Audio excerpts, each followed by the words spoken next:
और बाकी coefficient of restitution ई पता होना चाहिए और उसकी पावर्स करते जाओगे and you can easily see कि coefficient of restitution generally normally 1/3 1/4 half इस तरह के होते हैं, मतलब 1 से तो कम ही होते हैं मोस्टली।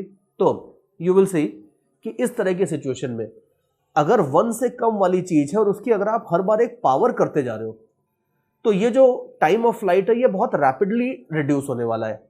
और वो हमने प्रैक्टिकली देखा भी है कि बॉल जनरली 2-4 बाउंसेस देती है, फिर हमने देखा है कि generally ball simply rolls off, हमने ये देखा है। तो उसके खैर प्रैक्टिकली रीजंस और भी होते हैं, because practically ball is never a particle, उसका रेडियस भी होता है तो उसका भी कुछ इफेक्ट होता है। हमारी थ्योरी के हिसाब से अगर देखा जाए तो ये बॉल कभी भी रोल नहीं करने वाली है, ये इसकी जंपिंग छोटी होती जाएगी। लेकिन अगर आप मान लो 200 जंपिंग के बाद भी देखो तो थोड़ा थोड़ा फुदक रही होगी ये बॉल। लेकिन रियल लाइफ में हमने देखा है कि जनरली 2-4 बार कूदने के बाद it simply rolls off. That is because of some practical reasons like ground के साथ फ्रिक्शन होता है, बॉल का रेडियस होता है, थोड़ी सी जो सर्फेसेस होती हैं वो फ्लेक्सिबल भी होती हैं, बहुत सारे प्रैक्टिकल रीजंस होते हैं। लेकिन अगर आइडियलाइज सिचुएशन देखोगे तो ये सिचुएशन आती है कि if the plane is sufficiently large, ये बॉल कूदना कभी बंद नहीं करेगी, इसकी कूद छोटी होती जाएगी, बहुत रैपिडली छोटी होती जाएगी, but it will still after n bounces also it will still be jumping a little bit. और जो जंपिंग का टाइम ऑफ फ्लाइट है वो हमने निकाल लिया ऐसे। और बाकी आप देख लो, अब आपको और कुछ भी निकालना हो, रेंज निकालना हो, मैक्सिमम हाइट निकालना हो, सारे के सारे कैलकुलेशन आपके इसी तरीके से होंगे। जैसे रेंज चाहिए तो थोड़ा सा रेंज देख लेते हैं। रेंज अगर आप देखो हो जाता है u² sin 2θ/g, ये फॉर्मूला था। अब इसको आप देख लो, इसको आप कर लो 2/g into u sin θ into u cos θ। ठीक है, याद करो अपन यही करते थे। और हमें पता है कि इसमें u sin θ और u cos θ की क्या इंपॉर्टेंस है, ये हो जाते हैं आपके uy और ux। तो किसी भी प्रोजेक्टाइल की रेंज को ux और uy में आप तोड़ सकते हो इस तरीके से। और अब आप देख लो कि हर जंप के बाद ux तो सेम रहने वाला है, लेकिन हर जंप के बाद जो uy है वो e टाइम्स चेंज होता जाएगा। तो अब इसी चीज को अगर आप आगे बढ़ा दो तो आपको क्या मिल जाएगा, आपको ये मिल जाएगा कि ये जो रेंज थी आपकी, ये तो फर्स्ट वाली फ्लाइट की थी। सेकेंड वाली फ्लाइट की जो रेंज होगी ये हो जाएगी 2/g into e times uy into ux। Note very carefully कि अगर फ्रिक्शन होता तो ux भी कम होता, बट फिर थ्योरी कॉम्प्लिकेट हो जाती। फ्रिक्शन अगर नहीं है तो ux सेम रहेगा, और आप ये बोल सकते हो कि R2 simply e times R1 हो जाएगी। और इसी तरीके से आप आगे स्टोरी बढ़ाते जाओ। यू कैन इजीली सी कि जो रेंज है उसमें भी ये 2/g और x तो कांस्टेंट ही चलने वाला है, जो वेरिएबल है वो uy है, और वो हर बार e टाइम्स चेंज होता जा रहा है। तो रेंज भी बिल्कुल उसी तरीके का फॉर्मूला फॉलो करेगी जो आपके टाइम ऑफ फ्लाइट ने फॉलो किया था, बिल्कुल सेम। अगर आपको R3 चाहिए तो ये R3 आपका हो जाएगा e² into R1 etcetera etcetera.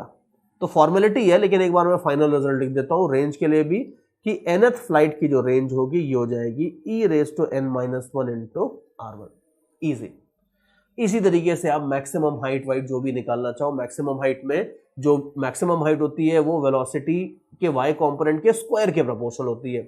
तो वहां पे थ्योरी तो सेम ही लगेगी, बट जो रिजल्ट होंगे वो थोड़े थोड़े आपके चेंज हो जाएंगे, which you can very easily figure out. But you can easily see कि अगर थोड़ी बहुत हम प्रैक्टिकल चीजें नेग्लेक्ट कर दें, और हम करते आ रहे हैं बहुत टाइम से, हम बहुत कुछ नेग्लेक्ट करते आ रहे हैं। जब प्रोजेक्टाइल मोशन ही देखा था तो एक बहुत बड़ा फैक्टर होता है एयर रेजिस्टेंस का, हमने नेग्लेक्ट कर दिया था। तो यही है that science, always remember that science हमेशा आपका स्टेप्स में चलती है। अगर मान लो सपोज आप जब आप क्लास 5th-6th में थे, जब आपको पहली बार बताया होगा कि सर्कल का एरिया होता है πr², उस समय डेरिवेशन नहीं बताते हैं, उनको पता है कि उस समय आपको कैलकुलस नहीं आती है, आप डिराइव नहीं कर पाओगे, तो वो खाली आपको उस समय फॉर्मूला बताते हैं। फिर धीरे धीरे धीरे आगे चल के जब कैलकुलस आती है तो उसकी डेरिवेशन बताते हैं, जब और चीजें आएंगी तो उसको और डिटेल में लेके जाएंगे। तो साइंस ध्यान रखना हमेशा स्टेप बाय स्टेप चलती है। जितना नॉलेज एक्सेप्ट करने के लिए आप रेडी रहते हो वो नॉलेज आपको उस समय दे दी जाती है। फिर थोड़े से और मैच्योर हो जाओगे तो थोड़ी और उसको डीप में लेके जाएंगे। तो वही चीज है कि फ्रिक्शन को भी हम डील नहीं कर रहे हैं, लेकिन उसको नेग्लेक्ट कर दो तो फटाफट आप n बाउंसेस तक की भी टाइम ऑफ फ्लाइट, रेंज ये सारी चीजें निकाल सकते हो।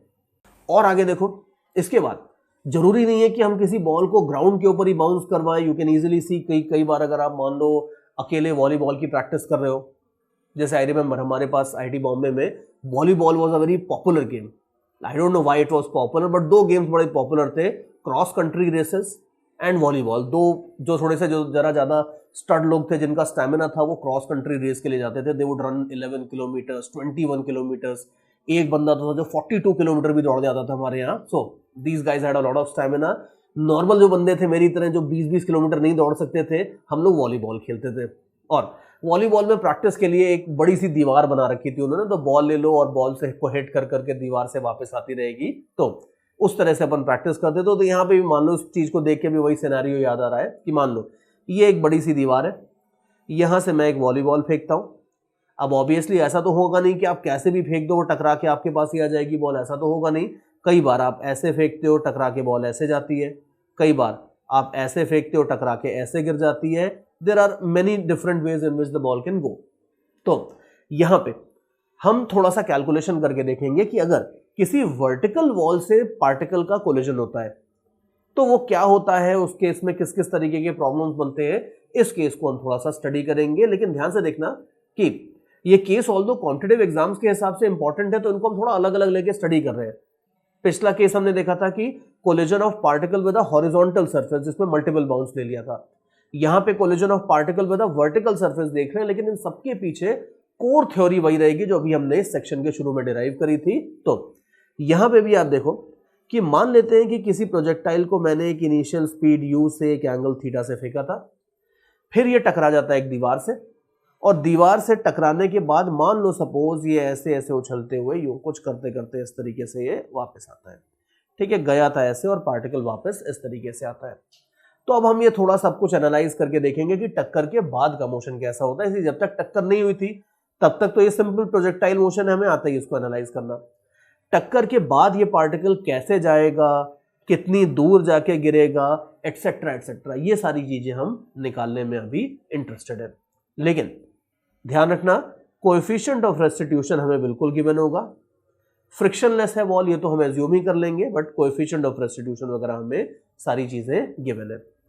बाकी और कुछ डेटा वेटा चाहिएगा तो वो हम एज्यूम कर लेंगे। लेकिन अब देखो कि इस तरह का जो कोलिजन होगा, इसका कोर कंसेप्ट आप देखो, इसका कोर कंसेप्ट क्या होगा वो देखते हैं। सी, टक्कर के जस्ट पहले मान लो पार्टिकल की जो भी वेलोसिटी थी, इसको मैं रेड कलर से डिनोट करता हूं।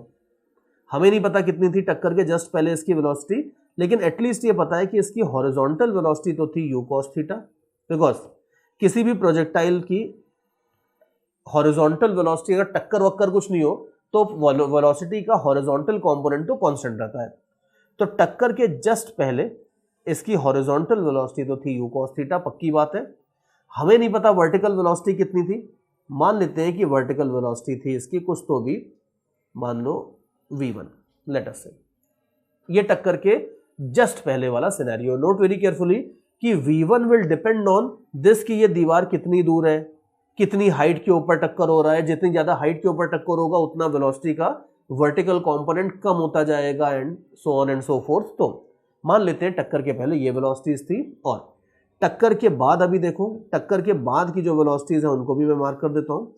मान लेते हैं कि अब टक्कर के बाद की वेलोसिटीज हैं, इनफैक्ट मान नहीं लेते हैं, ये तो हमें निकालना ही है तो ये निकाल लेते हैं। सी, अब हमें पता है कि अगर कोई भी सरफेस है उसके ऊपर एक टकराता है पार्टिकल, तो पार्टिकल की वेलोसिटी को सरफेस के, ध्यान रखना कि बार सरफेस ऐसी है, सरफेस के पैरेलल और परपेंडिकुलर रिजॉल्व कर लो। परपेंडिकुलर कंपोनेंट को सरफेस उल्टा कर देती है और मैग्नीट्यूड में e टाइम्स करके भेजती है, और पैरेलल कंपोनेंट आपका अनचेंज रहता है। तो यहां पे ध्यान रखना कि अगर सरफेस वर्टिकल है तो वेलोसिटी का भी जो वर्टिकल कंपोनेंट होगा वो सरफेस के पैरेलल होगा, और सरफेस उसको बिल्कुल चेंज करने में इंटरेस्टेड नहीं है।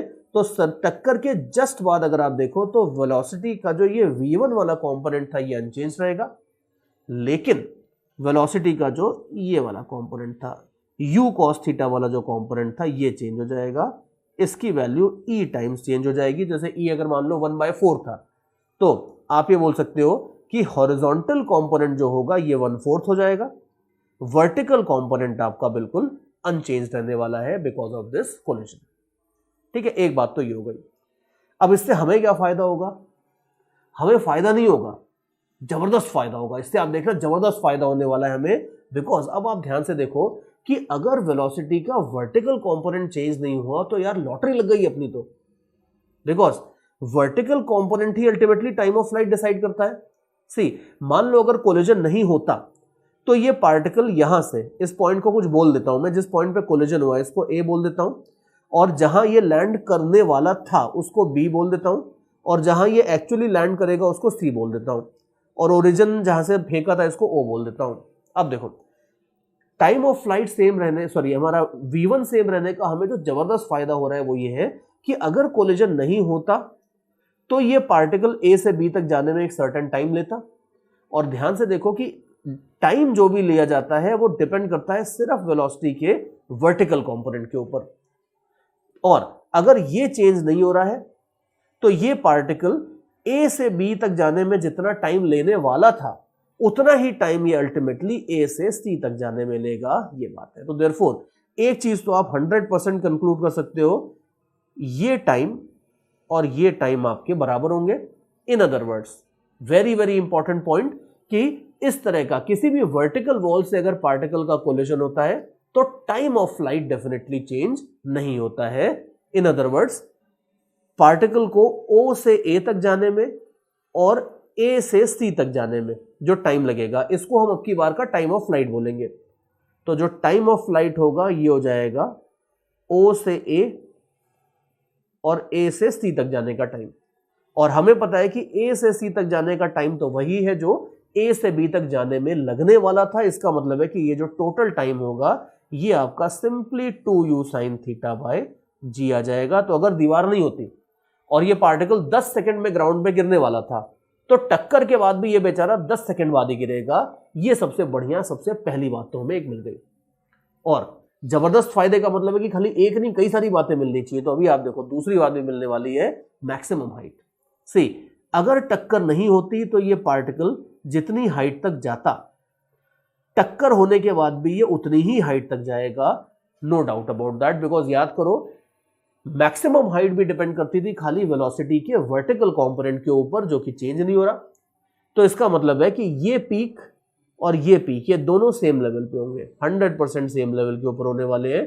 तो एच मैक्स अगर आपको चाहिए तो बढ़िया है, एच मैक्स आपकी वही रहेगी you square sine square theta by 2g। ये वही आपकी पुरानी मैक्सिमम हाइट रहने वाली है। Very nice. तो डबल फायदा। अब आप कहोगे कि सर कुछ ना कुछ तो चेंज होगा, ये तो सब कुछ सेम ही रहता जा रहा है, तो फिर तो मजा ही नहीं आएगा, प्रॉब्लम ही नहीं बनेगी। देखो, नंबर 1, मजा हमें ऑलरेडी आ चुका है, बाकी प्रॉब्लम डेफिनेटली और बनेगी। बिकॉज यू कैन सी कि एक्स डायरेक्शन में चीजें डेफिनेटली चेंज होंगी। बिकॉज आप ये देखो, जैसे अगर आपको रेंज चाहिए, मतलब अगर आपको ये चाहिए कि ये पार्टिकल यहां से कितनी दूर जाके गिरेगा, ये सब अगर आपको चाहिए, तो ये वाई डायरेक्शन के साथ साथ एक्स डायरेक्शन पे भी डिपेंड करता था। हॉरिजॉन्टल रेंज का मतलब ये होता था कि एक्स डायरेक्शन में पार्टिकल का displacement in the time that it takes in coming back to ground. तो टाइम उतना ही लग रहा है, लेकिन एक्स डायरेक्शन की वेलोसिटी अगर कम हो गई है तो एक्स डायरेक्शन में ये उतने ही टाइम के अंदर कुछ कम डिस्टेंस ट्रैवल करने वाला है। बस ये सिंपल सी बात है। तो अगर मान लेते हैं एक सेकेंड के लिए कि इस पार्टिकल को जो हमने फेंका था, हमने इसको मतलब इससे जो दीवार का डिस्टेंस था, ये दीवार का डिस्टेंस मान लो आपको गिवन है, ये डिस्टेंस अगर मान लो a है, तो अब ये लास्ट आर्ग्यूमेंट बहुत इंपॉर्टेंट है, ध्यान से सुनना। अगर ये डिस्टेंस a है तो ये वाला जो डिस्टेंस होगा जो मैं अभी मार्क कर रहा हूं, ये होना चाहिए r माइनस a। r का मतलब है वो वाली रेंज जो बिना कोलिजन के होने वाली थी, दैट रेंज इज r। तो दीवार से अगर पार्टिकल का डिस्टेंस a था तो ये होना चाहिए r minus a। Now look very very carefully, आपको इसमें अगर सही आर्ग्यूमेंट लगा दोगे तो कैलकुलेशंस खत्म हो जाते हैं इसमें एब्सोल्युटली। तो अब आर्ग्यूमेंट क्या है? आर्ग्यूमेंट ये है कि पार्टिकल ए से बी तक जाने में जितना टाइम लेने वाला था उतना ही टाइम ए से सी तक जाने में लेगा। टाइम अगर सेम है लेकिन वेलोसिटी अगर आधी हो जाती है मान लो, तो उतने ही टाइम में पार्टिकल आधा डिस्टेंस ट्रैवल करेगा। वेलोसिटी अगर 1/3 हो जाती है तो पार्टिकल 1/3 डिस्टेंस ट्रैवल करेगा। वेलोसिटी अगर e टाइम्स हो जाती है तो particle e times distance travel करेगा। तो पार्टिकल यहां से यहां तक जाने में अगर r माइनस a ट्रैवल करने वाला था तो अब इस वेलोसिटी से चलेगा तो ये पार्टिकल उल्टे डायरेक्शन में इसका e टाइम्स डिस्टेंस ट्रैवल करेगा। So let me now finally mark it. और अब आप देखो, मेरी बात गलत नहीं थी कि हमें जबरदस्त फायदा हुआ है, बिकॉज ज्यादातर कैलकुलेशन ही खत्म हो गए। यू कैन इजिली सी कि ए तो आपको गिवन ही रहता है और आर भी आपको पता होता है, तो you can very easily calculate. एक लाइन में हमने बिना किसी कैलकुलेशन के हमने निकाल लिया कि ये पार्टिकल दीवार से कितनी दूर जाके अल्टीमेटली लैंड करने वाला है। और फर्दर देखो कि अगर इसमें ई का वैल्यू 1 हो जाता है तो लॉटरी के ऊपर बोनस आपको और मिल जाएगा। कैसे? बिकॉज अगर ई का वैल्यू 1 हो जाता है तब ये डिस्टेंस और ये डिस्टेंस भी बराबर हो गए, ये हाइट और ये हाइट तो पहले ही बराबर थे, ये टाइम और ये टाइम भी बराबर हो जाएंगे। तो अगर perfectly elastic collision with a vertical wall है तो ये तो एक तरह से रिफ्लेक्शन ही होगा कि इस दीवार को मिरर मान लो और जो मोशन होने वाला था उसी का रिफ्लेक्शन यहां पे बना लो, तो आपको एक्चुअल मोशन मिल जाएगा। लेकिन एडवांस में एटलीस्ट वो आपको E इक्वल टू 1 तो नहीं देने वाले, they are not going to make life so easy for you. वो एटलीस्ट E इक्वल टू कुछ तो देंगे, और अगर E आपका 1/3 1/4 ये वो कुछ भी होता है तो उसके अकॉर्डिंगली आप देख लो कि इस डिस्टेंस का E टाइम्स आपका ये वाला डिस्टेंस होगा, and then you can calculate whatever you want. जैसे अगर मान लो सपोज आपको ये बोल देते हैं, एक बार मुझे याद है जेईई में इन्होंने क्वेश्चन दिया था कि टक्कर के बाद ये पार्टिकल वापस अपनी ओरिजिनल पॉइंट पे गिर जाता है। नाउ नोट केयरफुली कि टक्कर के बाद अगर पार्टिकल को वापस अपने जगह पे आना है तो इसका मतलब जरूरी नहीं है कि ये सेम पाथ को फॉलो करते हुए वापस आए, इट इज नॉट नेसेसरी। ऐसा भी हो सकता है कि बॉल टकराई और टक्कर के बाद ऐसे आके वापस आ गई, ये भी पॉसिबिलिटी है। तो जेईई में जैसे इन्होंने एक बार दिया था कि टक्कर के बाद ये पार्टिकल जो बॉल है ये वापस अपने हाथ पे आ जाती है, तो उसकी क्या कंडीशन होगी, ऐसा सब करके कुछ पूछा था। तो यू कैन इजीली सी कि अगर टक्कर के बाद बॉल वापस आपके हाथ में आ जाती है, इसका मतलब है कि ये डिस्टेंस और ये डिस्टेंस तो इक्वल है। अब अगर ये इक्वल है तो इसका मतलब है कि E into R minus A equal to A हो जाता है, तो E R is equal to A into 1 plus E. So therefore अगर आपको लेटर से, अब मुझे याद नहीं एग्जैक्टली कि उन्होंने उस क्वेश्चन में E निकालने को बोला था या A निकालने को बोला था, लेकिन मान लो अगर उन्होंने E निकालने को बोला था तो E आ जाएगा आपका simply A into 1 plus, in fact चलो E निकालने को बोलता था तो फिर हमें कैलकुलेशन थोड़ा सा चेंज करना पड़ेगा। मान लेते हैं कि उन्होंने आपको लेटर से A निकालने को बोला था कि दीवार से कितने डिस्टेंस के ऊपर से बॉल फेंको ताकि वो टकरा के वापस आपके हाथ में आ जाए। मान लो अगर A निकालना था आपको तो A हो जाएगा आपका ई आर अपॉन 1 प्लस ई। तो ठीक है, वो तो एग्जैक्टली जो भी प्रॉब्लम पूछेंगे वो तो आप डेफिनेटली टैकल कर लोगे, बट इंपॉर्टेंट बात ये कि वर्टिकल वॉल से किसी भी पार्टिकल का कोलिजन का प्रॉब्लम बहुत आसान होता है अगर आपको सही तरीके से सोचना आता है। और सही तरीके से सोचने का मतलब है कि इस तरीके से आप चलो कि वेलोसिटी का वर्टिकल कंपोनेंट सेम रहेगा, हॉरिजॉन्टल कंपोनेंट चेंज होगा, और हॉरिजॉन्टल कंपोनेंट में भी कुछ ऐसा खास चेंज नहीं होगा, वो सिंपली E टाइम्स हो जाएगा। तो जितना डिस्टेंस ये जाने वाला था उसका E टाइम्स डिस्टेंस के ऊपर ये पार्टिकल वापस आके गिर जाएगा, ये बात है। So this is how these things work.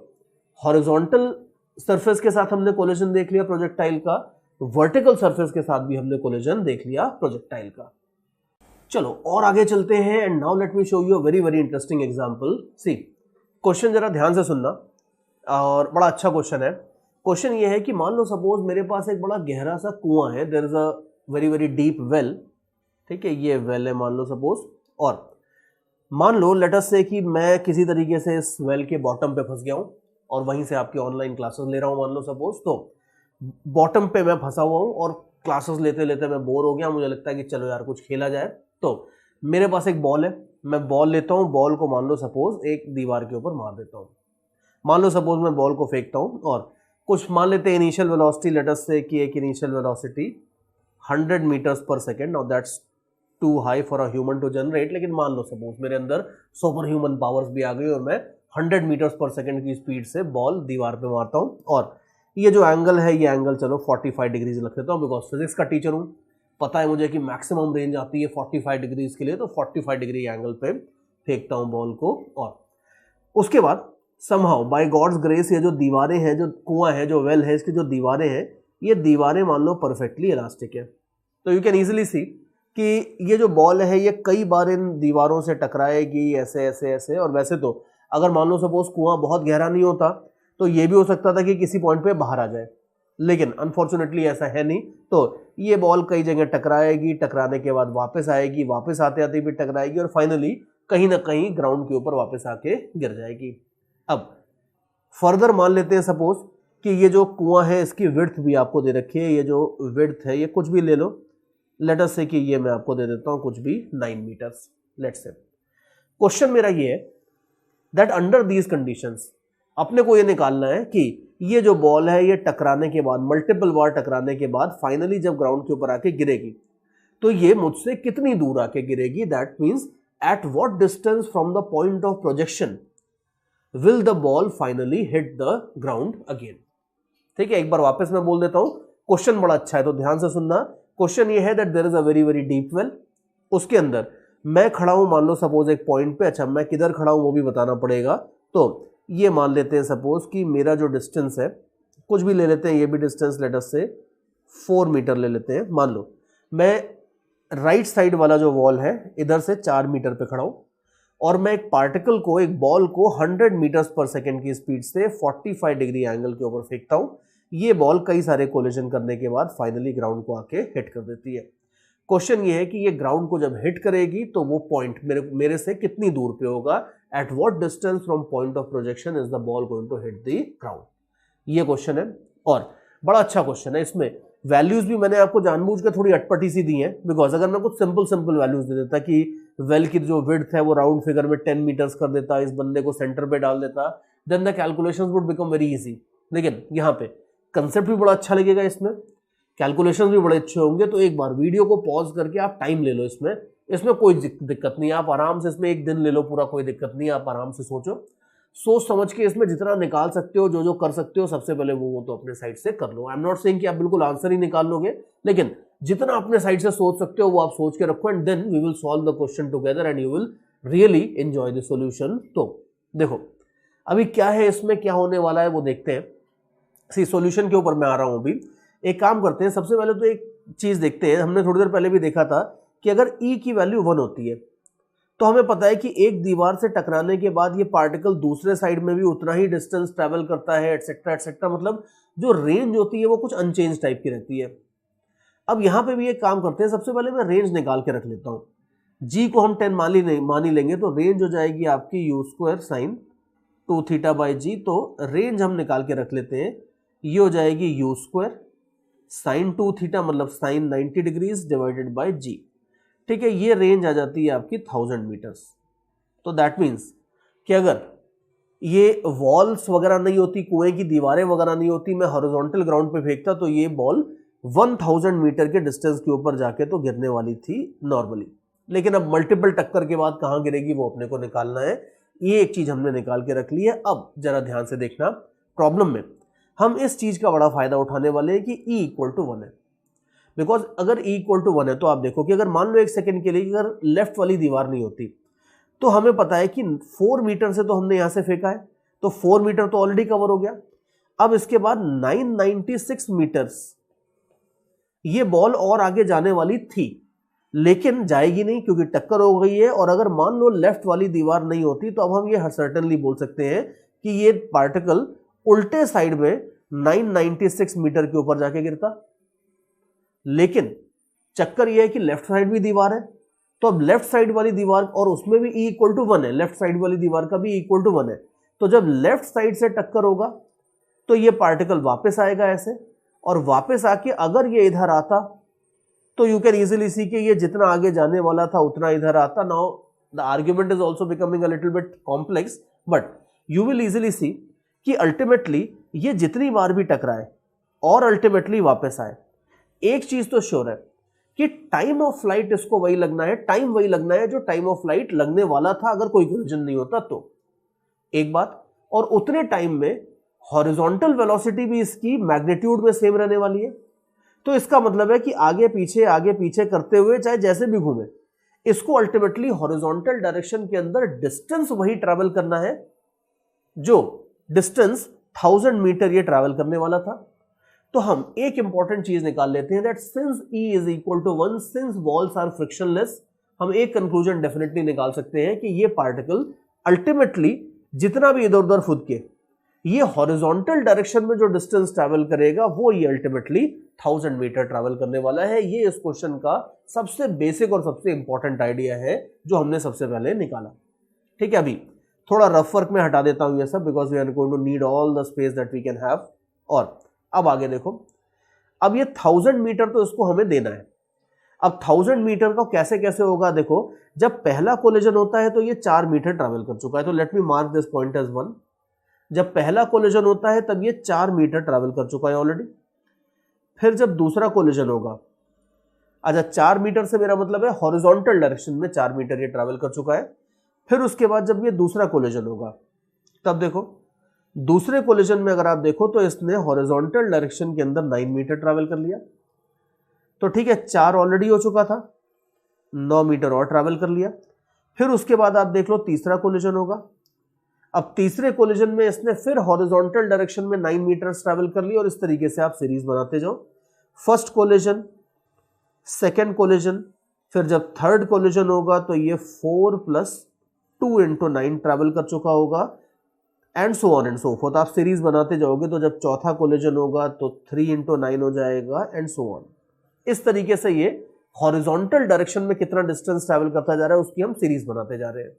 और अब आप देखो फाइनली कि अगर मान लो सपोज ऐसा होता है कि ये जो सीरीज बनती जा रही है सीरीज के अंदर ही कहीं 1000 आ जाता, मान लो यू कैन सी कि ये फर्स्ट टर्म है, ये सेकंड टर्म है, थर्ड टर्म है, ऐसे ही कोई nth टर्म आप लेते और उसी में 1000 आ जाता, then the problem would be very easy, calculation बड़ा आसान सा हो जाता उस केस में। लेकिन यू कैन इजीली चेक कि ये अनफॉर्चुनेटली ऐसा होगा नहीं, हमें थोड़ा सा इस सीरीज को अच्छे से देखना होगा। देखो अभी आप ये देखो कि अगर इस सीरीज को आगे चलाते जाओ, फोर्थ टर्म तो मैंने लिख लिया है, इसी तरीके से अगर मान लो इसको आगे चलाते जाओ, हमें बेसिकली वो टर्म चाहिए जो 1000 मीटर के जस्ट पहले आता हो, 1000 मीटर के जस्ट पहले आता हो। तो वो आप देखो कि अगर मान लो सपोज ये जो नंबर है, इस नंबर को लेट अस से कि मैं 110 कर देता हूं सपोज, ठीक है, थोड़ा सा गेसवर्क टाइप का भी है, लेकिन अगर मान लो मैं 110 कर देता हूं सपोज, तो ये टर्म हो जाएगा 4 + थोड़ा रफ में निकालता हूं इधर, 4 + 110 × 9। नाउ 110 × 9 विल बी 990 और उसमें 4 ऐड कर दो तो 994 हो जाता है, ठीक है ना। लुक वेरी केयरफुली कि वो मैंने 110 क्यों लिया था।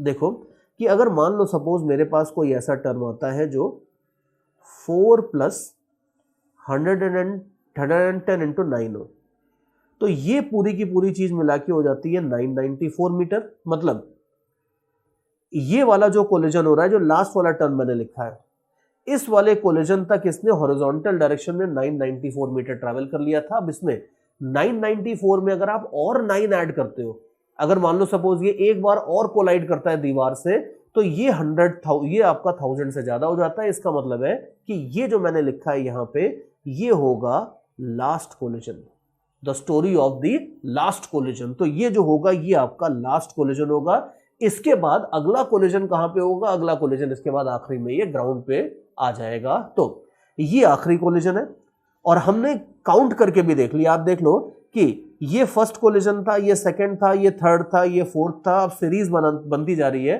तो यू कैन इजीली सी कि ये कौन सा कोलिजन होगा। सी लुक वेरी केयरफुली कि फोर्थ कोलिजन में यहां पे 3 × 9 हो रहा था, थर्ड कोलिजन में 2 × 9 हो रहा था, सेकेंड कोलिजन में 1 × 9 हो रहा था। तो यू कैन इजीली सी कि ये जो नंबर है इसमें एक और ऐड कर दो तो आपका वो कोलिजन नंबर मिल जाता है। तो देयरफॉर 110 में एक ऐड कर दो तो ये हो जाएगा 111th कोलिजन। तो अभी ध्यान से देखो, लुक एट दिस फिगर के अंदर मैं मार्किंग्स करने वाला हूं। फर्स्ट कोलिजन था, सेकंड था, थर्ड था, इनको जरा लिख देता हूं। फर्स्ट, सेकंड, थर्ड, फोर्थ, ऐसा चलता रहेगा, बहुत सारे कोलिजन होंगे। और हमें अब ये पता चल गया है कि इस तरह के 111 कोलिजन होंगे। 111वां collision will be the last collision with the wall और उसके बाद फिर ये पार्टिकल जमीन पे वापस आ जाएगा। अब आप देखो 111 किस साइड आता है? इधर ऑड नंबर सारे के सारे, ये इवन नंबर से उल्टे लेफ्ट साइड में।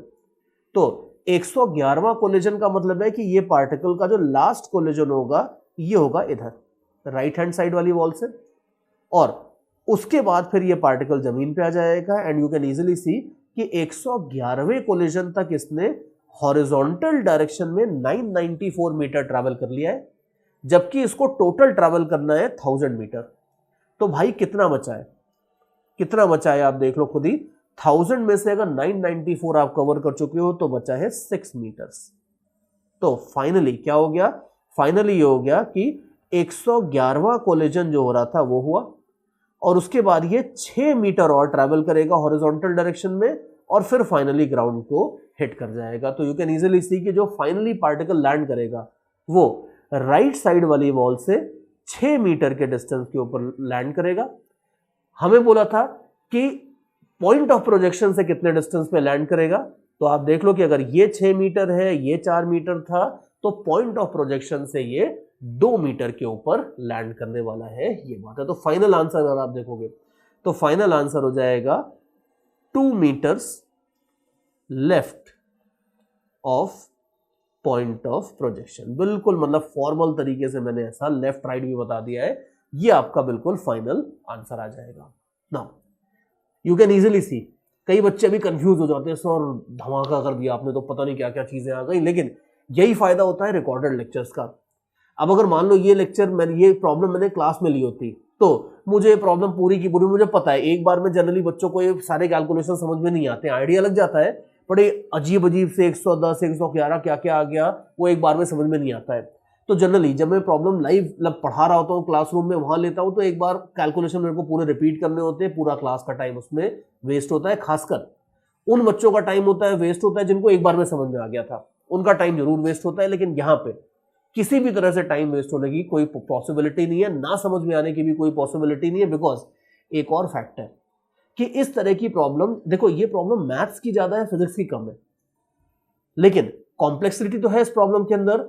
कई बार ऐसा होता है कि 3-3 4-4 बार समझाने के बाद भी ये प्रॉब्लम समझ में नहीं आती है, लेकिन नॉर्मल क्लास में 2 बार से ज्यादा तो बताना पॉसिबल नहीं है।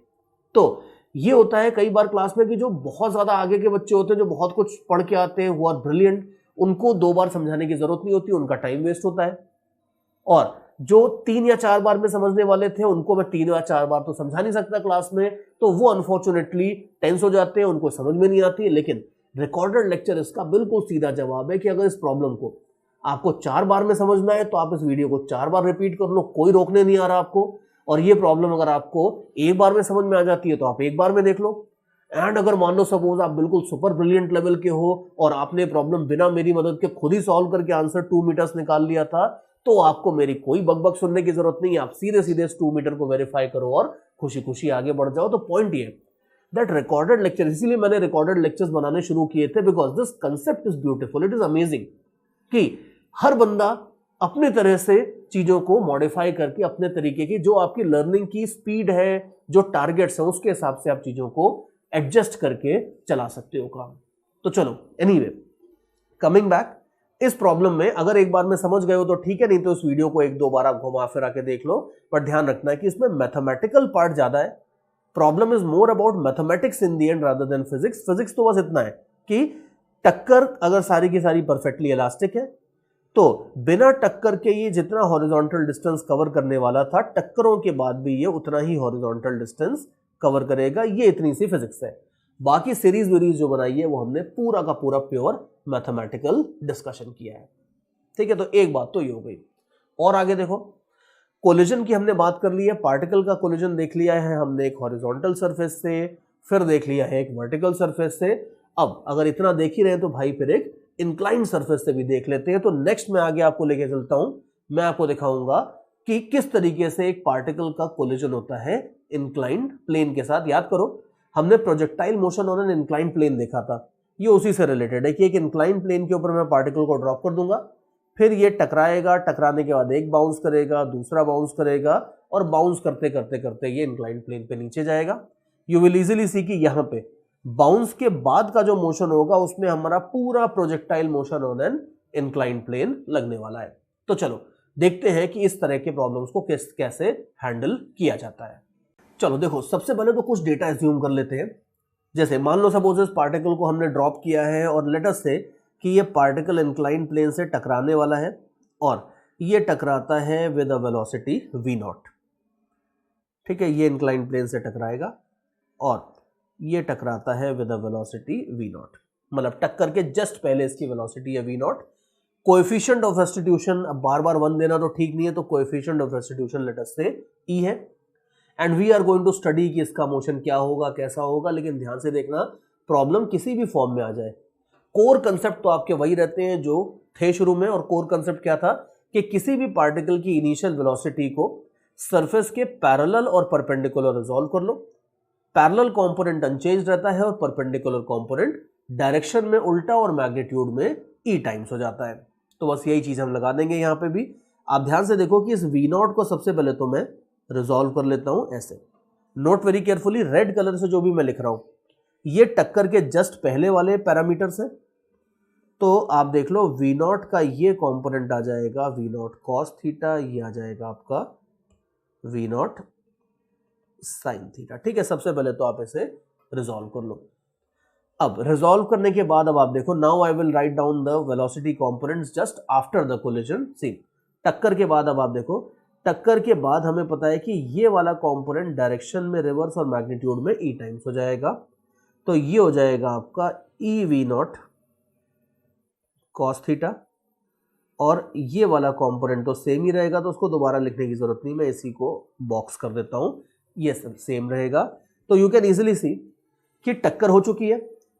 टक्कर का बस खाली इतना फर्क पड़ा कि हमें दोनों वेलोसिटी कंपोनेंट्स इस तरीके से मिल गए। टक्कर के बाद ये वेलोसिटी कंपोनेंट्स है, और इसके बाद इंपल्स मोमेंटम के चैप्टर का काम खत्म। इंपल्स मोमेंटम के चैप्टर का काम बस ये निकालने का था। इसके बाद इंक्लाइन प्लेन प्रोजेक्टाइल मोशन का काम आपका चालू हो जाएगा। अब जैसे अगर मान लो सपोज अब आपको ये निकालना है कि इसके बाद अब ये जो उड़ान भरेगा, इस उड़ान में उसको कितना टाइम लगेगा, टाइम ऑफ फ्लाइट अगर मान लो निकालना है, तो यू कैन इजीली सी कि हमें पता है कि इंक्लाइन प्लेन के केस में भी, इंक्लाइन प्लेन प्रोजेक्टाइल मोशन के केस में भी हमारा टाइम ऑफ फ्लाइट का वही पुराना फॉर्मूला थोड़ा सा बस मॉडिफाई होके लगा देते थे। हमारा फॉर्मूला था 2 u sin theta upon g।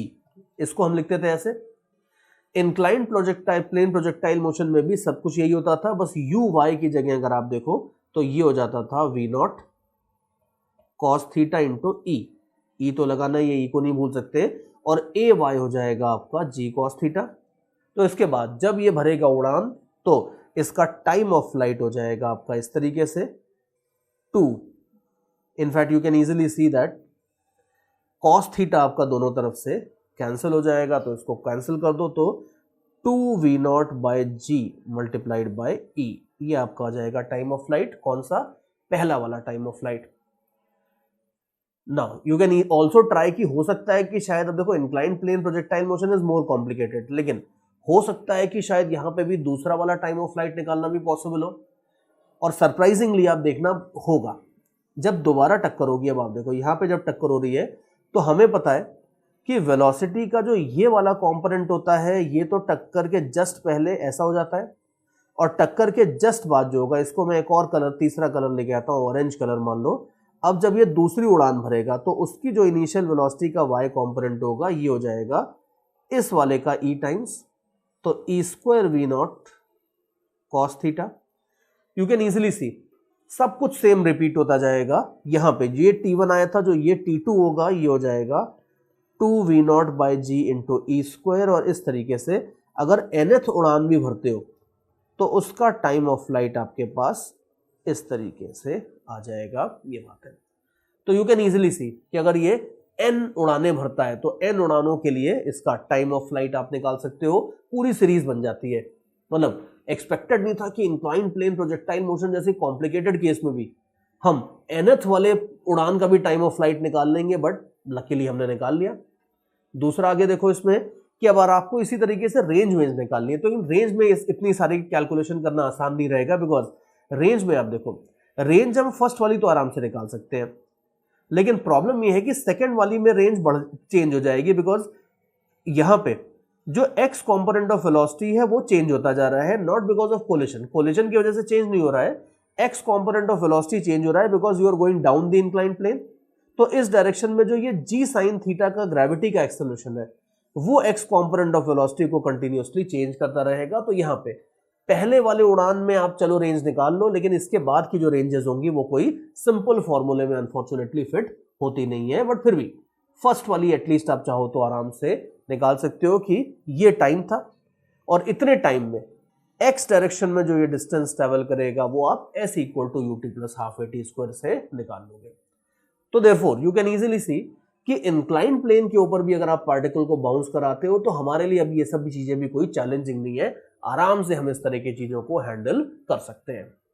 चलो भाई और आगे चलते हैं, और इसी सीरीज में late me show you another problem. देखो ज्यादा चेंज नहीं किया है मैंने, हल्का सा बिल्कुल इतना सा चेंज किया है मैंने, बस इंक्लाइन प्लेन को अब की बार मूविंग कर दिया है। पिछली प्रॉब्लम में इंक्लाइन प्लेन स्टेशनरी था बेचारा, पार्टिकल ही आके टकरा रहा था उससे, अब की बार दोनों मूव कर रहे हैं। और देयर इज समबडी, क्वेश्चन में मेंशन नहीं है, मैं आपको वर्बली बता रहा हूं ये, that there is somebody who is moving the inclined plane with a horizontal velocity of 10 meters per second as shown in figure। जब भी आपको ये दिया जाता है कि somebody that inclined plane is being moved with certain velocity, उसका मतलब होता है कि उसके पीछे कोई एजेंसी या कोई बंदा है जो ये मेंटेन कर रहा है 10 मीटर्स पर सेकेंड। ध्यान से देखो, जैसे ही कोलिजन होगा, कोलिजन की इंपल्स की वजह से there will be a tendency कि इंक्लाइन प्लेन की वेलोसिटी चेंज हो जाए, लेकिन ये जो बहादुर बंदा है, ये बंदा उसको फोर्स लगा के कैंसिल करेगा। This fellow will make sure that nothing like that happens. तो ये हो रहा है बेसिकली। और अब की बार ज्यादा कुछ फर्क नहीं पड़ेगा। देखो, कोर कंसेप्ट वही रहता है, बस थोड़ी बहुत इधर उधर प्रैक्टिस करते रहते हैं हम। कोर कंसेप्ट क्या था कि अगर किसी भी सरफेस से कोलिजन हो रहा हो तो पहला स्टेप ये था कि पार्टिकल की वेलोसिटी को सरफेस के पैरेलल और परपेंडिकुलर रिजॉल्व कर लो। ठीक है, तो सबसे पहले वही करते हैं। वेलोसिटी 5 मीटर्स पर सेकेंड जो है, मैं इसको रिजॉल्व कर लेता हूं सरफेस के पैरेलल और परपेंडिकुलर। देखो, 5 मीटर्स पर सेकेंड को आप रिजॉल्व करोगे तो ये हो जाएगा आपका, थीटा नहीं दिया है, मैं 37 डिग्रीज ले लेता हूं, अपना फेवरेट एंगल है, कैलकुलेशंस आसान हो जाते हैं। तो यू कैन इजीली सी कि अगर 37 डिग्रीज ये है तो ये वाला कंपोनेंट हो जाएगा 5 साइन 37 डिग्रीज और ये हो जाएगा 5 कॉस 37 डिग्रीज। बिल्कुल वैसे ही जैसे mg को रिजॉल्व करते थे। साइन 37 डिग्रीज आपको पता ही है, रफ में कैलकुलेशन कर लेते हैं, ये हो जाएगा 3/5, तो ये कट पेट की हो जाएगा 3। कॉस 37 डिग्रीज को डालोगे तो यू कैन इजीली सी कि दूसरा वाला कंपोनेंट हो जाएगा 4। ठीक है, now in order to keep the things clear cut, मैं ये सब हटा के सीधा वैल्यूज लिख देता हूं। ये हमने निकाला था 3 मीटर्स पर सेकेंड, ये हमने निकाला है 4 मीटर्स पर सेकेंड। ठीक है, अभी रेड कलर से मैंने किसकी वेलोसिटीज लिख दी है? रेड कलर से मैंने पार्टिकल की वेलोसिटी के कंपोनेंट्स लिख दी है, इंक्लाइन प्लेन के पैरेलल और इंक्लाइन प्लेन के परपेंडिकुलर। ठीक है, पॉइंट नंबर 1। इसके बाद इंक्लाइन प्लेन की वेलोसिटी को भी रिजॉल्व कर लो, बिकॉज सी पॉइंट ये है कि अगर इंक्लाइन प्लेन भी मूव कर रहा है तो हमें पता है कि कोई मूविंग सरफेस होती है तो उसकी वेलोसिटी का भी कुछ इफेक्ट इधर अपने को मिलता है। तो दूसरा पॉइंट ये है कि आप इंक्लाइन प्लेन की वेलोसिटी को भी रिजॉल्व कर लो। ठीक है, इसको हम लेटर से ग्रीन कलर से बना देते हैं। तो ये 10 मीटर्स पर सेकेंड है। अब 10 का ये कंपोनेंट और ये कंपोनेंट देख लो, तो ये हो जाएगा 10 cos 37 degrees, so that will be 10 into 4/5, that will be 8। उसी तरीके से दूसरा वाला कंपोनेंट हो जाएगा 10 sin 37 degrees. You can easily see कि ये हो जाएगा आपका 6 मीटर्स पर सेकेंड। तो इंक्लाइन प्लेन की वेलोसिटी के कंपोनेंट्स अभी मैं लिखने वाला हूँ। फिगर को मैं थोड़ा सा जूम भी कर देता हूँ so that you can C exactly कि क्या क्या वेलोसिटीज है। ठीक है, मैं इसको जूम कर रहा हूँ अभी, देखो। और यहाँ पे इंक्लाइन प्लेन की वेलोसिटी का ये कंपोनेंट है 3, और इंक्लाइन 3 नहीं 6 था, और इंक्लाइन प्लेन की वेलोसिटी का ये वाला भी एक कंपोनेंट है, थोड़ा मोटा कर देते हैं, ऑल्दो ये यूजलेस कंपोनेंट है लेकिन है, ये है 8 मीटर्स पर सेकेंड। तो ये वेलोसिटीज है। अब हमें ये देखना है कि कोलिजन के बाद वेलोसिटीज क्या होंगी। Now let us see, step by step देखते हैं। सबसे पहली चीज तो देखो कि हमें पता है कि सरफेस के पैरेलल वाले वेलोसिटी कंपोनेंट्स का तो काम होता नहीं है, बिकॉज जो भी टक्कर होगी उस टक्कर में फ्रिक्शन तो है नहीं, तो बस दोनों पार्टिकल के बीच में खाली नॉर्मल रिएक्शन लगेगा जो कि इस डायरेक्शन में होगा। तो पहली बात तो ये है कि पार्टिकल का कोलिजन के जस्ट बाद आपको जो वेलोसिटी चाहिए उसका ये वाला कंपोनेंट तो 3 ही रहेगा, जो भी चेंज होगा वो ये वाला कंपोनेंट चेंज होगा। And also note very carefully कि ये 8 मीटर्स पर सेकेंड किसी तरह से प्रॉब्लम में कोई इफेक्ट नहीं डालने वाला है, बिकॉज कोई सरफेस अगर ऐसी है, अब सरफेस अगर मान लो सरफेस के ऊपर आप पार्टिकल ड्रॉप कर रहे हो यूं, और सरफेस ऐसे मूव करती है तो वो आपको हिट करने की कोशिश कर रही है, this will may be alter your velocity. लेकिन अगर पार्टिकल गिर रहा है ऐसे और सरफेस को अगर आप ऐसे मूव कर रहे हो पैरेलल इस तरीके से हॉरिजॉन्टली, और पार्टिकल गिर रहा है वर्टिकली और फ्रिक्शन भी नहीं है, तो सरफेस के मोशन का आपके बाउंस के ऊपर, जंप के ऊपर एब्सोल्युटली कोई फर्क नहीं पड़ेगा। तो देयरफॉर यू विल सी कि ये 8 मीटर्स पर सेकेंड तो पूरी तरह से यूजलेस है, 3 कंजर्व हो जाएगा, और बाकी देखते हैं कि अब ये 6 और 4 का क्या खेल होगा।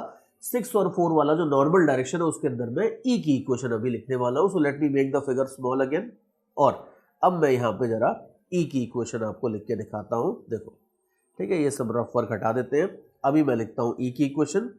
हमें यह भी पता है कि इसमें मोमेंटम कंजर्वेशन तो लगेगा नहीं, तो बस ई हो जाएगा आपका v relative upon u relative, और इसमें हमेशा की तरह u की रिलेटिव u रिलेटिव मैं बता देता हूं, v रिलेटिव आप बता दो, प्रॉब्लम सॉल्व हो जाएगी। तो यू कैन सी टक्कर के पहले आप देखो, टक्कर के पहले जो पार्टिकल की वेलोसिटी थी वो आपको दी थी 4 नॉर्मल डायरेक्शन में, इंक्लाइन प्लेन का 6 ऑपोजिट डायरेक्शन है तो ये ऐड हो जाएगा। तो u रिलेटिव की जगह तो आपको पुट करना होगा 6 + 4 विच इज 10।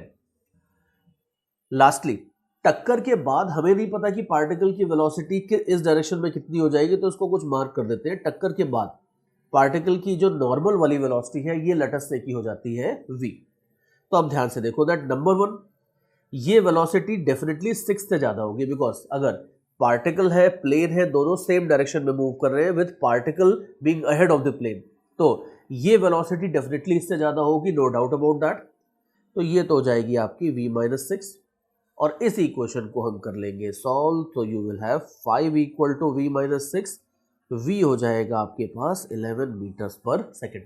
तो दैट मीन्स इंक्लाइन प्लेन से कोलिजन के जस्ट बाद पार्टिकल की वेलोसिटी का, now let me write down all these things clearly here, ये आपका इंक्लाइन प्लेन का एंगल है 37 डिग्रीज का हॉरिजॉन्टल से।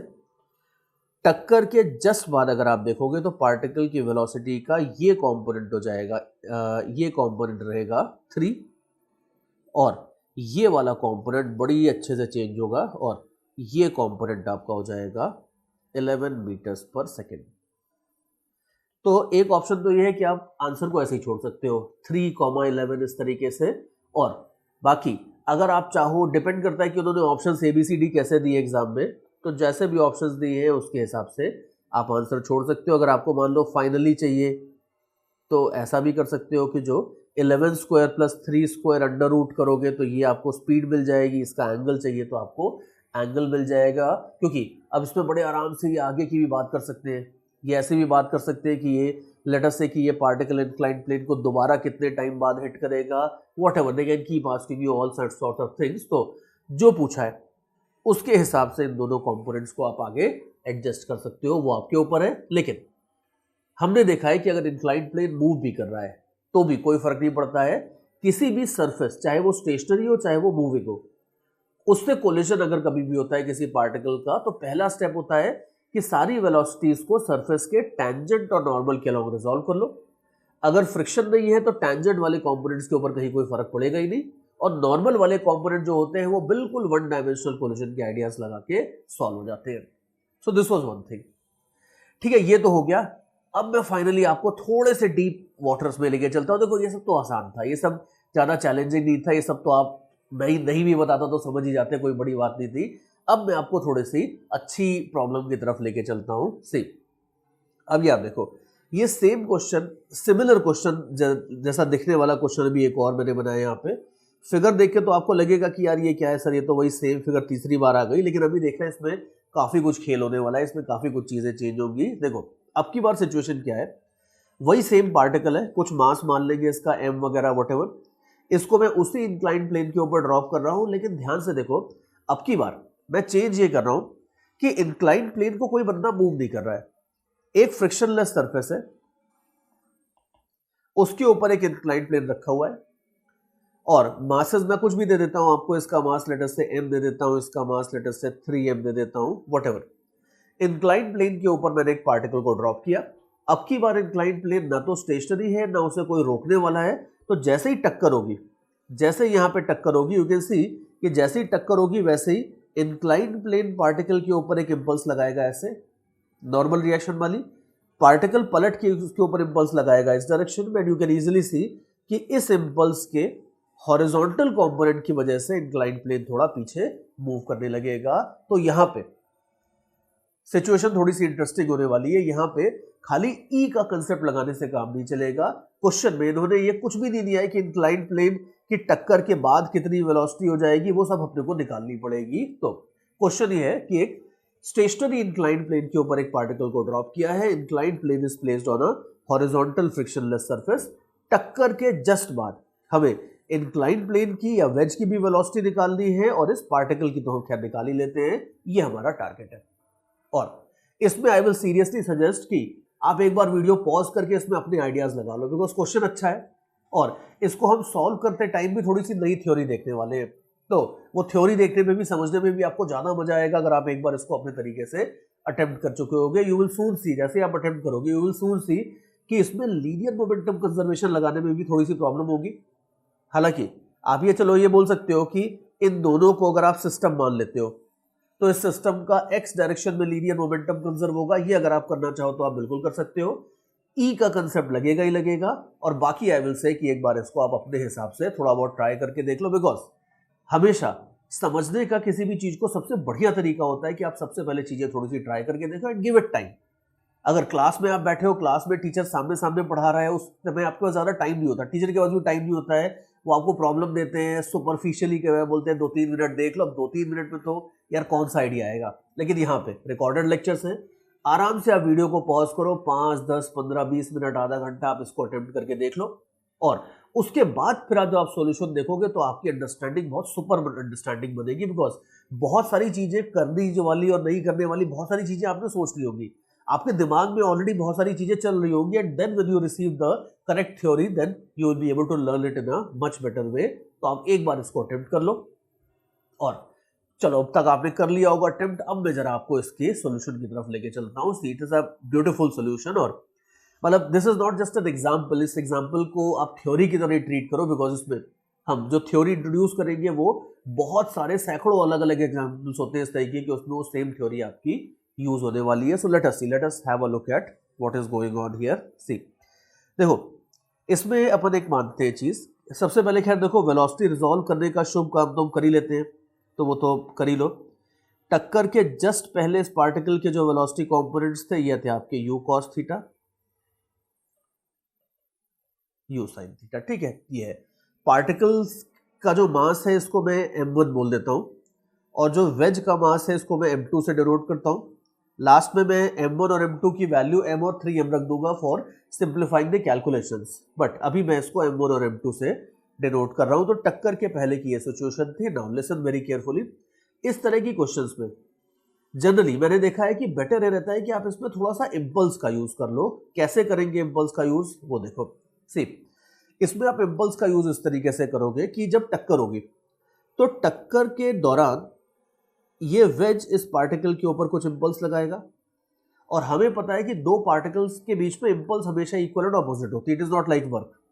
और ये पार्टिकल इसके ऊपर पलट के एक इम्पल्स लगाएगा ऐसे, जैसे अपन न्यूटन्स लॉ लगाते थे जब F इक्वल टू ma लगाते थे और फ्री बॉडी डायग्राम बनाते थे, तो हम क्या करते थे कि जिस जिस पार्टिकल के ऊपर F इक्वल टू ma लगाना होता था उस हर पार्टिकल का FBD बनाते थे, सबका FBD बनाते थे अलग अलग, और फिर उसके बाद सबके ऊपर हम F इक्वल टू ma लगाते थे। चाहिए होता था तो x और y और z डायरेक्शन में अलग अलग लगाते थे।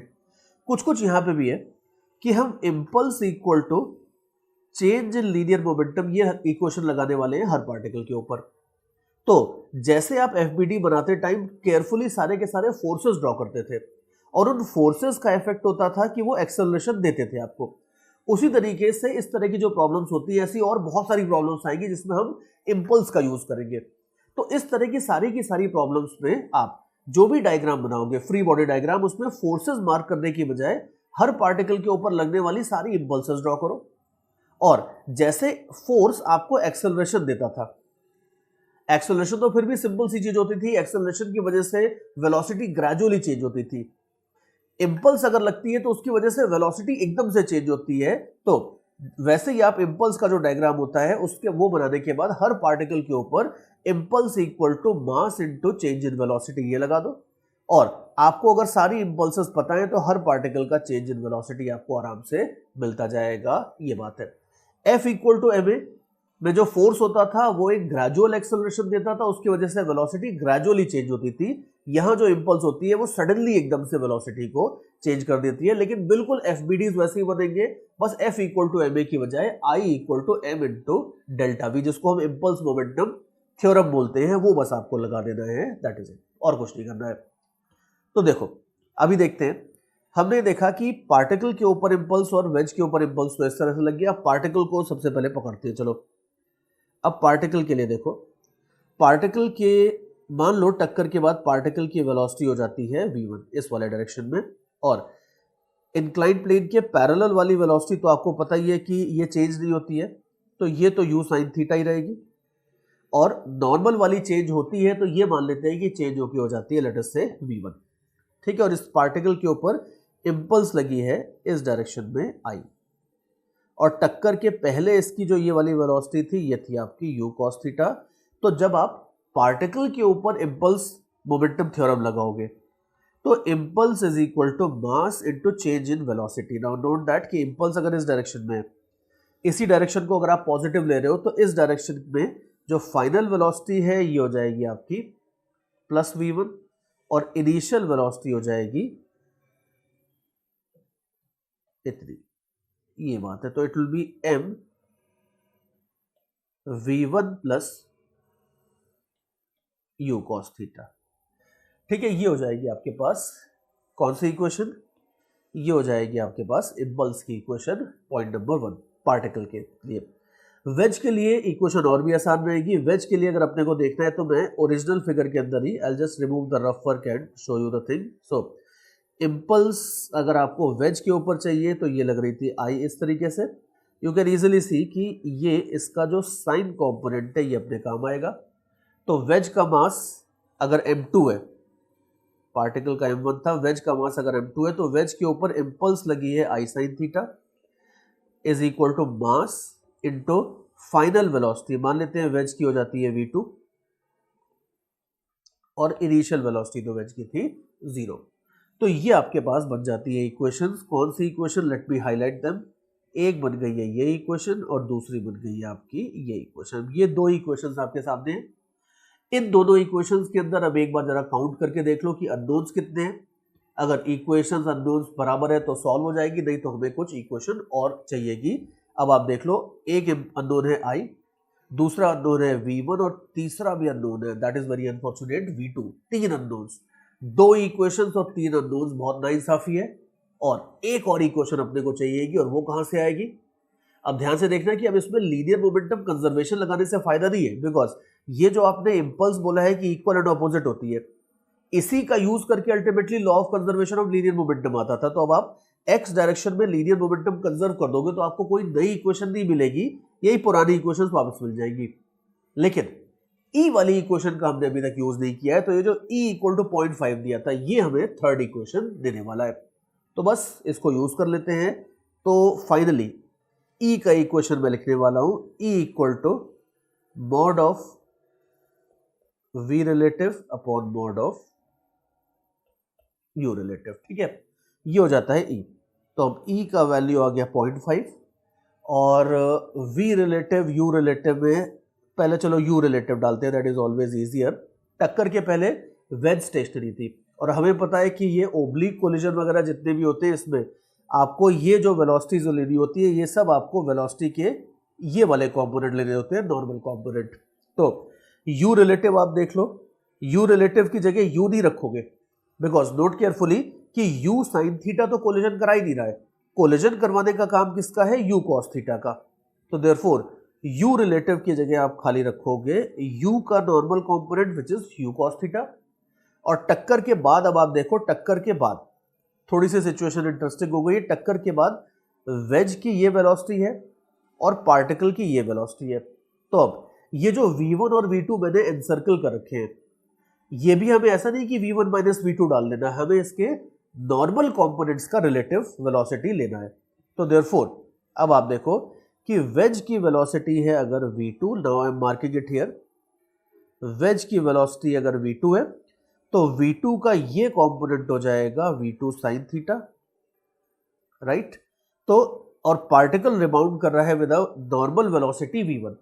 तो बस ध्यान रखना कि जब भी आप e का यूज कर रहे हो तो सारे के सारे वेलोसिटी कंपोनेंट्स आपको नॉर्मल डायरेक्शन में लेने हैं। और तो पार्टिकल की वेलोसिटी का ये वाला v1 कंपोनेंट लो और वेज की वेलोसिटी का v2 sin थीटा लोगे तो v1 plus v2 sin theta, this will be equal to 0.5। अब ये आपकी प्रॉपरली स्पीकिंग बन गई है थर्ड इक्वेशन।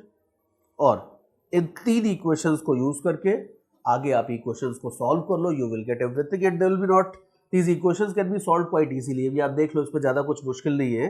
जैसे अब इसमें आप देख लो आई को एलिमिनेट कर ही सकते हो आराम से, या चलो ठीक है let me not get into this simultaneous equations, तो आप मुझसे बेटर सॉल्व कर लोगे। तो बस इन तीनों इक्वेशंस को सॉल्व करके आपको फाइनली v1 v2 की वैल्यू मिल जाएगी, इम्पल्स चाहिए तो आपको वो भी मिल जाएगी। और अगेन आई विल रीट्रेट कि ये example, don't just treat it as a solved example, ये थ्योरी है पूरी की पूरी जो मैंने अभी आपको इस एग्जांपल के थ्रू बताई है।